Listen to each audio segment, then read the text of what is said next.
Welcome back. I know I'm wearing the same shirt as I was in the introduction video. It's because I'm shooting those two videos on the same day.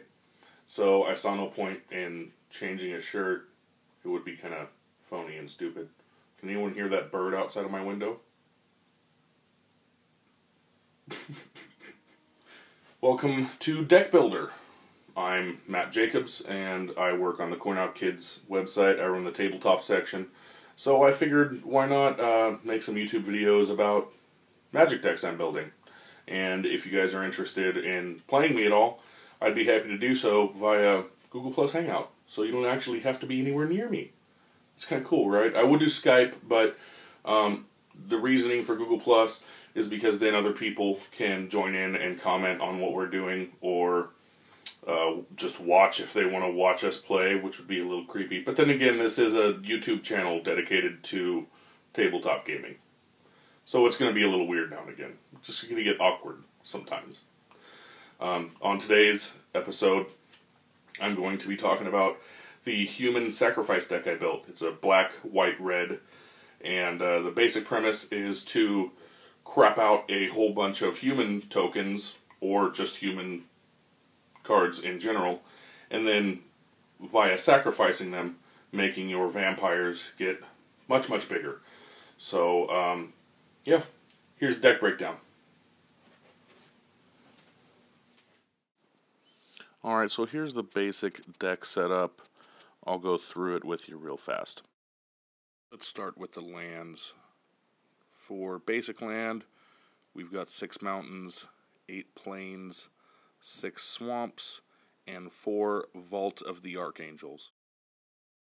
The Vault of the Archangel is the land of note in this set, and I think it's got a really cool feature where you can pay 2 colorless, a black and a white, and give all your creatures Death Touch and Lifelink until end of turn. And as for black creatures in this deck, I've got 3 Falkenrath Torturers and 4 Skursdag Flayers. The black creature of note here is the Falkenrath Torturer. You can sack a creature and give it flying until end of turn, so you have the ability to block flyers or attack from the sky. If you sacrifice a human in this way, the bonus is Falkenrath Torturer gets a +1/+1 counter permanently, not till end of turn. For red creatures, I've got 4 Blood-Crazed Neonates, 2 Falkenrath Exterminators, and 3 Havengul Vampires. One of the red creatures of note in this deck is the Falkenrath Exterminator. It's got the basic vampire ability of whenever it deals combat damage to a player, it gets a +1/+1 counter. On the upside, whenever you pay 2 colorless and a red, Falkenrath Exterminator deals damage to target creature equal to the number of +1/+1 counters on it. And that is not a tap ability. You can use it as much as you want. The other red creature of note in this deck is the Havengul Vampire. And again, basic vampire ability, +1/+1 when it deals damage to a player.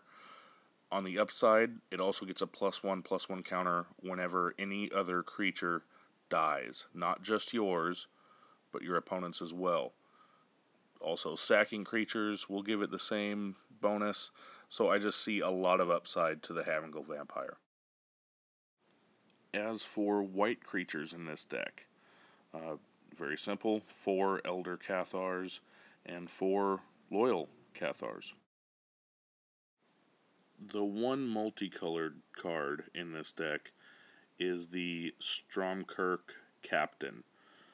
It is a 2/2 vampire soldier that gives first strike and +1/+1 to all other vampires you control.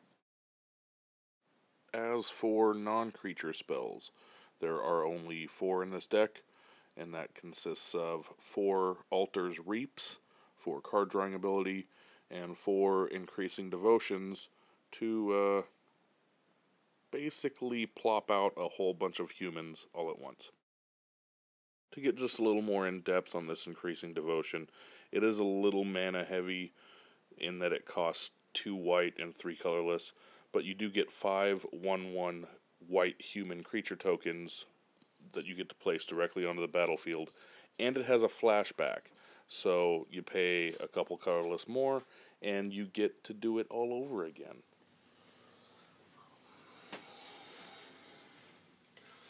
I hope you like my Human Sacrifice deck. I'm pretty proud of it. It does work really well, and I haven't had a chance to play it a whole bunch. I have played it more than 5 times, less than 10 times, somewhere in there. It did stand up against my zombie deck, which we will be covering on the next episode. Okay, but the zombie deck is geared differently and is supposed to overrun you anyway. So, I guess that's it. I hope you enjoyed the Human Sacrifice deck. Join me next time. We'll be covering the Zombie Apocalypse deck. That is not the name of my zombie deck, by the way. I don't know why I feel the need to name my decks, but I do. But Zombie Apocalypse is not it because, well, that's kind of cliche and played out. I'll figure out a name for it, and we'll talk about it next time.